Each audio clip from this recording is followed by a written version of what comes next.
ഏവരെയും എൻ്റെ ഇന്നത്തെ വീഡിയോയിലേക്ക് ഹാർദമായി സ്വാഗതം ചെയ്തുകൊള്ളുന്നു. ഇന്ന് ഇത്ത എന്ന അക്ഷരവുമായി ബന്ധപ്പെട്ട ഒരു ഗാനമായാലോ.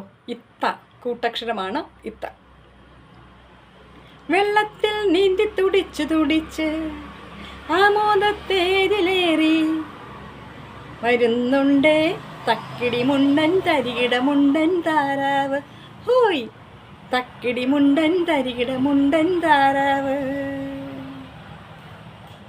ചപ്പാത്തി പത്തിരി ഉത്തപ്പം കിണ്ണത്തപ്പം കൊത്തിക്കൊറിക്കാനായി തത്തി തത്തി വരുന്നുണ്ടേ തക്കിടി മുണ്ടൻ തരികിട മുണ്ടൻ താരാവ്. നമ്മുടെ തക്കിടി മുണ്ടൻ തരികിട മുണ്ടൻ താരാവ്. ധാന്യമണികൾ കൊത്തിപ്പേറുക്കാനായി പാറി പാറി വരുന്നുണ്ട് പച്ച നിറക്കാരി തത്ത പച്ച നിറക്കാരി. ധാന്യമണികൾ കൊത്തിക്കോറിക്കാൻ പാറി പാറി വരുന്നുണ്ട് പച്ച നിറക്കാരി തത്തമ്മ പച്ച നിറക്കാരി. ധാന്യമണികൾ സൂക്ഷിച്ചിടാൻ പത്തായവും വേണം, നമുക്ക് പത്തായവും വേണം. പുല്ലുകൾ തോറും ചാടി ചാടി പുൽച്ചാടിയും വരുന്നുണ്ട്. പുല്ലുകൾ തോറും ചാടി ചാടി പച്ചത്തുള്ളനും വരുന്നുണ്ട്. ആരോഗ്യ ഗുണങ്ങൾക്കായി മത്തനും തണ്ണിമത്തനും കഴിച്ചിടാം. ആരോഗ്യ ഗുണങ്ങൾക്കായി മത്തനും തണ്ണിമത്തനും കഴിച്ചിടാം. 10 പണം കയ്യിലുണ്ടെങ്കിൽ 10 ഇരട്ടിയായി വർദ്ധിപ്പിക്കാം. 10 പണം കയ്യിലുണ്ടെങ്കിൽ 10 ഇരട്ടിയായി വർദ്ധിപ്പിക്കാം. ചൂടിൽ നിന്നും രക്ഷ നേടാൻ തണൽ മരങ്ങൾ വളർത്തിയിടാം.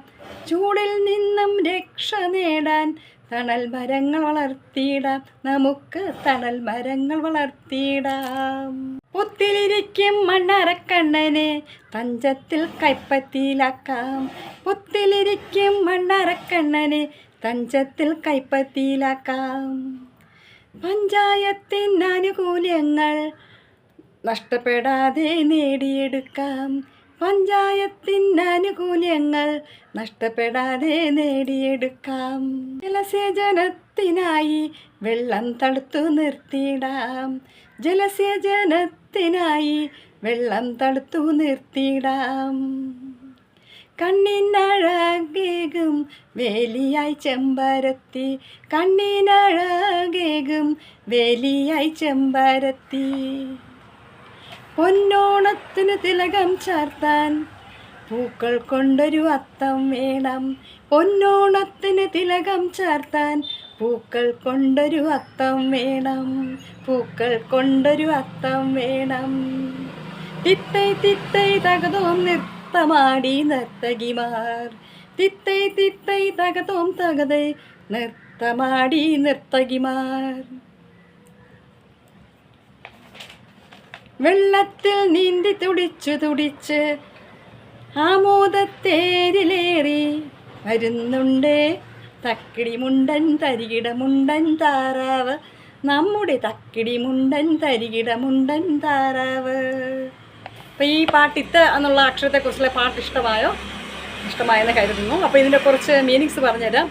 വെള്ളത്തിൽ നീന്തി തുടിച്ച് തുടിച്ച് ആമോദത്തേരിലേറി വരുന്നുണ്ട് തക്കിടി മുണ്ടൻ തരികിട മുണ്ടൻ താറാവ്. അതായത് താറാവ് എപ്പോഴും തത്തി തത്തിയാണ് നടക്കുന്നതല്ലേ. അപ്പോൾ വെള്ളത്തിലാണ് അതിന് കൂടുതൽ സന്തോഷം. കരയിലും അതിന് ജീവിക്കാം, വെള്ളത്തിലും ജീവിക്കാം. പക്ഷെ കൂടുതൽ സമയം വെള്ളത്തിലാണല്ലേ. അപ്പോൾ അതിന് ഭയങ്കര സന്തോഷമാണ് വെള്ളത്തിൽ നീന്തി തുടിക്കുമ്പോൾ. അപ്പോൾ അങ്ങനെ സന്തോഷിച്ച് ആർത്തുല്ലസിച്ച് വരുന്ന നമ്മുടെ താറാവിനെ നമുക്ക് കാണാം. അത് കഴിഞ്ഞിട്ട് അതെന്തൊക്കെ കഴിക്കും താറാവ് മിക്കവാറും ഫുഡ് എല്ലാം കഴിക്കില്ല. ചപ്പാത്തി പിന്നെ സസ്യാഹാരമൊക്കെ കഴിക്കും. അതുപോലെ ധാന്യങ്ങൾ കഴിക്കും, ധാന്യം കൊണ്ടുള്ള ഭക്ഷണങ്ങൾ കഴിക്കും. അപ്പോൾ ചപ്പാത്തിയും പത്തിരിയും ഇതൊക്കെ നമ്മൾ കഴിക്കുന്ന ഐറ്റംസാണ് അല്ലേ. ചപ്പാത്തിയും പത്തിരിയും ഊത്തപ്പവും കിണ്ണത്തപ്പവും ഒക്കെ കൊത്തിക്കൊറിക്കാനായി എങ്ങനെയാണ് താറാവ് വരുന്നത്? തത്തി തത്തി താറാവ് വരുന്നുണ്ട്. അതുപോലെ ധാന്യമണികൾ കൊത്തിപ്പറിക്കാനായി പച്ച നിറക്കാരി തത്തമ്മയുടെ നിറം എന്താണ്? പച്ചയാണല്ലേ. അതുകൊണ്ടാണ് പച്ച നിറക്കാരിയായി തത്തമ്മ വരുന്നുണ്ട്. അതുപോലെ ധാന്യമണികളൊക്കെ സൂക്ഷിക്കാൻ എന്ത് വേണം? പത്തായം വേണം. പണ്ടൊക്കെയുള്ള വീടുകളിൽ പത്തായമുണ്ട് കേട്ടോ. ഇപ്പോഴൊന്നും അത് കാണാനില്ല. അതുപോലെ 10 പണം കയ്യിലുണ്ടെങ്കിൽ നമ്മൾ എന്ത് ചെയ്യാം, 10 ഇരട്ടിയായി വർദ്ധിപ്പിക്കുക. അതായത് നമ്മുടെ കയ്യിൽ ക്യാഷ് ഉള്ളപ്പോൾ അത് നമ്മൾ എന്ത് ചെയ്യണം, സൂക്ഷിച്ച് അത് ഉപയോഗിക്കണം. അത് ഉള്ളതിനെ കൂടുതൽ എന്ത് ചെയ്യണം, നമ്മൾ ഏൺ ചെയ്യാൻ വേണ്ടി ശ്രമിക്കണം. അതാണ് ഇവിടെ പറയുന്നത്, 10 ഇരട്ടിയായി വർദ്ധിപ്പിക്കാമെന്ന് പറയുന്നത്. അതുപോലെ തന്നെ നമുക്ക് ചൂടിൽ നിന്ന് രക്ഷ നേടാൻ നമ്മൾ തണൽ മരങ്ങൾ നമ്മൾ വളർത്തണം. അത് മാത്രമല്ല ആരോഗ്യ ഗുണങ്ങൾക്കായി മത്തനും തണ്ണിമത്തനൊക്കെ നമുക്ക് കഴിക്കാം. നമ്മളതുപോലെ ജലസേചന കൃഷിക്കൊക്കെ വെള്ളം ആവശ്യമാണ്. അപ്പോൾ അതിനൊക്കെ ആവശ്യത്തിന് വേണ്ടിയിട്ട് നമ്മളെന്ത് ചെയ്യണം, നമ്മൾ വെള്ളം കെട്ടി നിർത്തണം. വെള്ളം പാഴാക്കാതെ കെട്ടി നിർത്തണം. കണ്ണിന് അഴകേകുന്ന, അതായത് പല സ്ഥലങ്ങളിലും വീടിൻ്റെ മുറ്റത്തൊക്കെ എന്താ നട്ടിട്ടുണ്ട്, ചെമ്പരത്തി വളർത്തിട്ട് പല വർണ്ണങ്ങളിലുള്ള ചെമ്പരത്തിയാണ്. അപ്പോൾ അത് വളരെ മനോഹരമായിട്ടുള്ള കാഴ്ചയാണ് നമുക്ക് കണ്ണിന്. വലിയ പൂക്കളൊക്കെ ഇങ്ങനെ നിറഞ്ഞു നിൽക്കുന്നത് വേലിയായിട്ട്, മതിലിന് പകരം വേലിയായിട്ട് വളർത്താറുണ്ട്. പൊന്നോണത്തിന്, അതായത് തിരുവോണത്തിന് നമ്മൾ തിരുവോണത്തിൻ്റെ മെയിൻ ഒരു ഘടകമാണല്ലോ അത്തപ്പൂക്കളം. അപ്പോൾ അത്തം ഇടണം. അതുപോലെ നർത്തകിമാർ നൃത്തം ചെയ്യുന്നവരാണ് നർത്തകിമാർ എന്ന് പറയുന്നത്. അവരെന്ത് ചെയ്തു, ഡാൻസ് തകതയെന്ന് നൃത്തം വെച്ച് ഡാൻസ് കളിക്കുന്നുണ്ട്. ഇത്രയും മനസ്സിലായല്ലോ. ഈ പാട്ട് ഇഷ്ടമാണെന്ന് വിശ്വസിക്കുന്നു. അപ്പോൾ ഈ വീഡിയോ സ്കിപ്പ് ചെയ്യാൻ ആദ്യം മുതൽ അവസാനം വരെ കാണുക. അടുത്ത വീഡിയോയിൽ കാണുന്നവരെ ബൈ.